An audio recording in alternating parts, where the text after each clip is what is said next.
She was a young black maid working in one of the most expensive mansions in the city, where silence was expected and mistakes were never forgiven.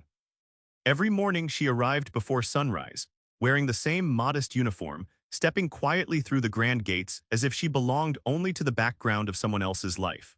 The house was enormous, cold marble floors, endless corridors, and rooms that felt too perfect to be truly comfortable. To the outside world, it was a dream job. Stability, safety, and a salary she could not afford to lose. But inside those walls, she quickly learned that being unseen was not just expected, it was enforced. The staff rarely spoke beyond what was necessary, and the upper floors of the mansion were treated like a world she was never meant to fully understand. Still, she did her work with quiet discipline. She cleaned rooms that smelled of expensive perfumes and hidden tension, polished surfaces that reflected lives she could never touch, and moved carefully through spaces where every sound seemed to echo too loudly. Yet there was one part of the mansion she was never allowed to enter without permission, the West Wing, where a long hallway ended in a single heavy door always kept locked. At first she didn't question it, rules were rules, but over time small things began to feel strange. Late at night, faint vibrations through the walls. Soft, unexplainable sounds when the house was supposed to be asleep. And every time she passed that locked door, she felt an unspoken warning in the air, like the house itself was telling her to keep walking. But curiosity, once planted, does not stay quiet for long. At first, she tried to ignore it. The sounds behind the locked door were rare, soft at night, almost easy to dismiss. A faint thud, a dragged movement, sometimes silence so heavy it felt intentional. But over time, the patterns changed. The noises began to repeat at specific hours, like something or someone was following a routine inside that room.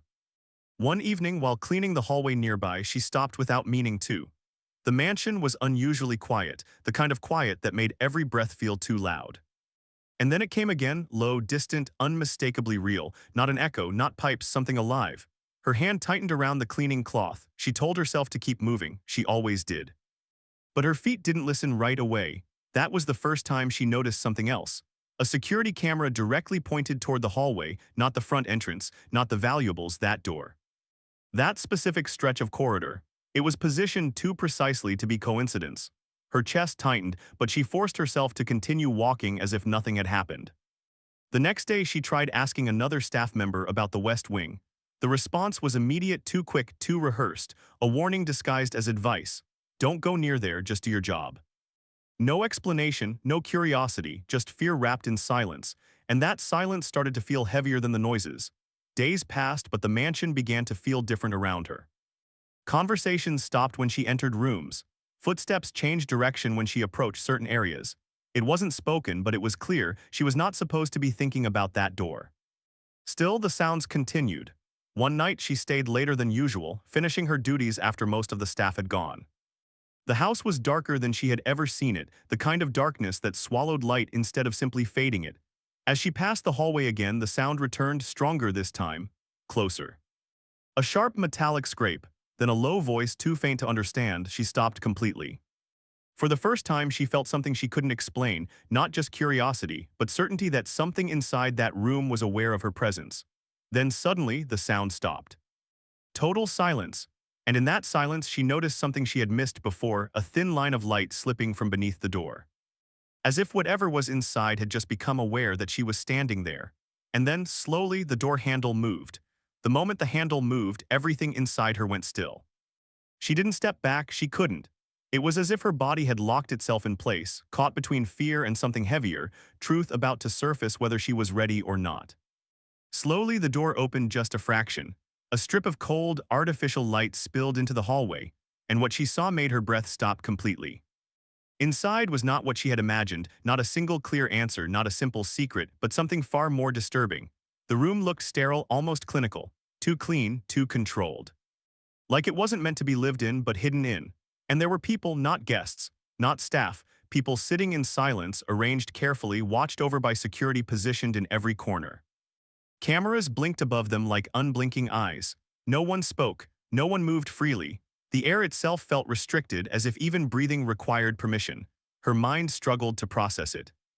This wasn't just a locked room, this was control, something organized, something deliberate. Then one of them looked at her just for a second. A silent plea, a warning, or maybe both.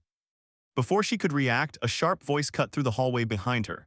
"What are you doing here?" Her body jolted.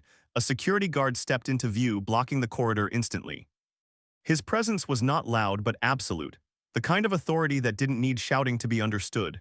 She tried to speak, but no words came out. Behind him, the door began to close slowly, as if the room itself was being erased again. "No one is allowed to see this," the guard said coldly, stepping closer. Ever, her heart pounded violently. Questions flooded her mind, but one truth was louder than all of them. She was not supposed to have seen any of this. And then, just before the door shut completely, she caught one last detail. Someone inside was holding up a sign against the glass. 3 words, a silent message. And as the door slammed shut, she realized something terrifying. Now that she had seen it, she would never be allowed to leave unchanged. She stood in that hallway long after the security guard had pushed her away, the echo of the locked door still burning in her mind. No one said another word to her that night. By morning, it was as if nothing had happened at all. Rooms needed cleaning, floors needed polishing, and the mansion returned to its perfect silence. But for her, nothing was the same again. She understood now that the house wasn't just hiding a secret, it was built on one. Every locked door, every warning glance, every silence from the staff suddenly made sense in a way that felt heavier than fear. It felt like acceptance. Like everyone knew, but no one was allowed to speak. The next day, she was told her services were no longer needed. No explanation, no discussion. Just a sealed envelope and a cold reminder that she had signed agreements she barely understood when she first accepted the job. Within hours, she was outside those gates again, standing on the street like she had never been inside at all. But what they couldn't erase was what she had seen. The images stayed with her, the controlled room, the silent people, the unspoken fear in their eyes. And most of all, the realization that power doesn't always shout. Sometimes it hides behind luxury, behind wealth, behind systems designed to protect themselves from being questioned. Her story didn't end with justice, not the kind people expect. It ended with awareness. And that awareness became something she could never unsee and could never forget. Because the truth is, racism and injustice don't always announce themselves loudly. Sometimes they exist behind closed doors, in systems built to stay hidden, in moments when the world tells you to look away. And that leaves one final question: how many doors like that are still closed, right in front of us, every single day while we choose not to open them?